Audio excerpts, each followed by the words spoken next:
KS, 28 tahun, seorang ibu tunggal dan balitanya yang masih berusia 4 tahun ditemukan bersimbah darah di rumahnya yang ada di Desa Tariang Baru, Kecamatan Tabukan Tengah Kepulauan Sangihe, Sulawesi Utara pada Kamis, 21 November 2024. Polisi yang melakukan penyelidikan mengamankan pelaku pembunuhan yakni Muhammad Fikran Makadolang, 23 tahun, yang tak lain kekasih KS. Kasus ini berawal saat ibu dari KS curiga anaknya tak terlihat di kantin, tempat korban biasanya membantu berjualan. Ia kemudian meminta cucunya yakni anak pertama KS untuk memeriksa rumah yang ternyata terkunci. Karena tak ada respon dari dalam, saksi serta warga sekitar mendobrak rumah. Ternyata KS dan anaknya sudah dalam kondisi tak bernyawa dan bersimbah darah. Kamis pagi sekitar pukul 7.15 WIB, saksi melapor ke Polsek Tabukan Tengah. Kabid Humas Polda Sulut, Kombes Pol Michael Tamsil mengatakan pelaku nekat membunuh KS dan balitana karena cemburu. Saat dimintai keterangan, Fikran curiga kekasihnya menjalin hubungan asmara dengan pria lain. Kombes Pol Michael Tamsil mengatakan awalnya pelaku memarahi korban lewat messenger, karena cemburu terhadap korban yang disebut telah menjalin hubungan cinta dengan lelaki lain.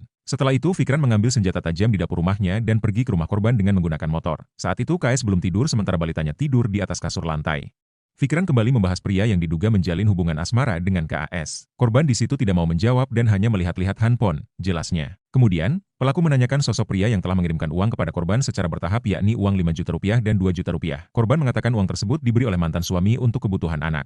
Namun pelaku tidak mempercayainya dan berusaha merebut ponsel KS dan korban tidak memberikannya. Saat itu korban sempat mengangkat tangan kanan dan tangan kirinya untuk melakukan perlawanan. Namun pelaku terus menganiaya, jelasnya. Saat sadar KS dan balitanya sudah berlumuran darah, Fikran mengambil kain di atas lemari untuk membersihkan darah di senjata tajamnya. Lalu ia mengambil ponsel milik korban sebelum akhirnya kabur. Pelaku keluar melalui jendela dengan membawa sajam dan pelaku pulang ke rumahnya di Kampung Bongkul, Kecamatan Tabukan Utara, jelasnya. Hingga akhirnya dia berhasil diamankan di Pelabuhan Bitung. Selain itu polisi mengamankan barang bukti berupa parang, ponsel hingga pakaian yang dikenakan korban saat pembunuhan terjadi. Tersangka dikenakan pasal 340 KUHP subs pasal 338 KUHP dan pasal 80 ayat 3 Undang-Undang Republik Indonesia Nomor 35 Tahun 2014 tentang perubahan kedua atas Undang-Undang Nomor 23 Tahun 2002 tentang Perlindungan Anak.